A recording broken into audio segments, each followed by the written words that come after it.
here, but I didn't start wrestling until I was probably, I would say 5 years old maybe, right? So when I was 4, I got into it a little bit, and then at 5, and I don't mean like doing it all year round, it was just, I just got into it. The reason I got into it was because I had an older brother who had a really good friend who was wrestling.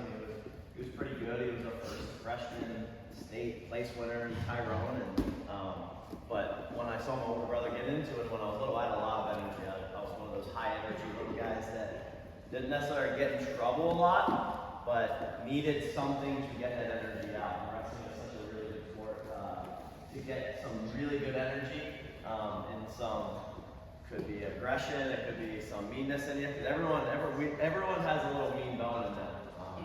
And I've always sensed that the nicest people in the world usually are like the meanest people on the mat, right? They have this like little grit, because it's like an avenue to release kind of some of that aggression, I guess, right? So I just started wrestling when I was little, and I didn't have much success growing up. I would say I placed a little bit here and there at some of these national tournaments. Used to go to Omawas, like the Eastern Nationals, and then there was a tournament called the Ohio Tournament Champions in Ohio, like Columbus, that I used to do all the time. But I never won anything. And so I think because I'm a competitor, I have this really big competitive drive in me that I still have today. And it doesn't matter if we're playing a game on the phone or the Xbox and playing Madden, Fortnite, it doesn't matter. I want to be really good at whatever I do. And so because I never won up until my senior year in high school was kind of when I first finally won something. I won states as a senior. That was, I think, the reason that I was able to continue and want to continue to grow was because I didn't have all that success. I stayed hungry. And that helped that competitive drive in me, that I was like, I was hungry. I wanted to do more. I wanted to find more ways to get better, do a couple more things right each year.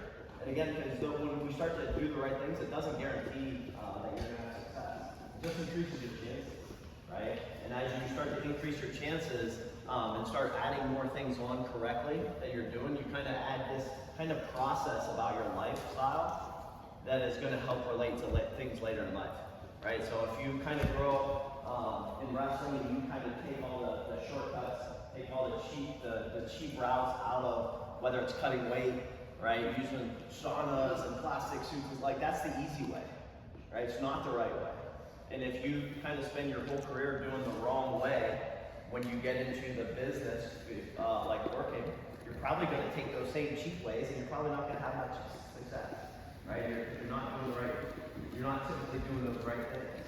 A while ago, I saw this video about like a neuroscientist and talking about adding the tracks in your mind about like, I think he was talking about like toughness, right? When you're younger, the neuroplasticity of like your brain, you're able to adapt easier and kind of build stronger tracks, right? So if you can think of like train tracks, right? You're able to build these pathways of doing the right thing, doing the hard things, and getting used to that and just being able to go through those, right? But let's say you hit a hard path and then you give up. That track doesn't get that track that you were going to lay and start building of all these hard things that you can do, it doesn't add up. It just stops. So every time you hit that hard path in your life, anything because you're going to hit hard paths, you just stop, right? And that's while you're younger, you guys have easier time adjusting to things, and you can start laying some really good tracks, right? Because rough roads make rough people or tough people, right? So if you go through hard things, that's why coaches put you guys through hard situations all the time. But anyway, I didn't have much success until I was a senior in high school, and I think that's what really drove me to have this really big fire under me when I got to college. In my first year of college, because I had a really good top to help me in a big transition, right? So we're going to do top today, and I think it's a good kind of avenue into what we're doing. A lot of people talk about like once you hit that next level, so maybe elementary to junior high to high school to college, there's always that big jump that people are like, once you get to that next level, man, you're going to have a hard time. You guys, as a freshman, you're probably going to get beat up in high school. You're probably going to get beat up your freshman year in college. But I didn't really have that big of an adjustment right away because of top wrestling. Because it's something that's a little bit different. So that rough road that I kind of wanted to take, the different path, the one that not a lot of people take, was getting really good on top, because that's where you can really make big jumps in wrestling. And imagine if I go through, how many you guys have ever been to Super 32, Fargo, any of those big tournaments where there's probably over 100 kids in your bracket?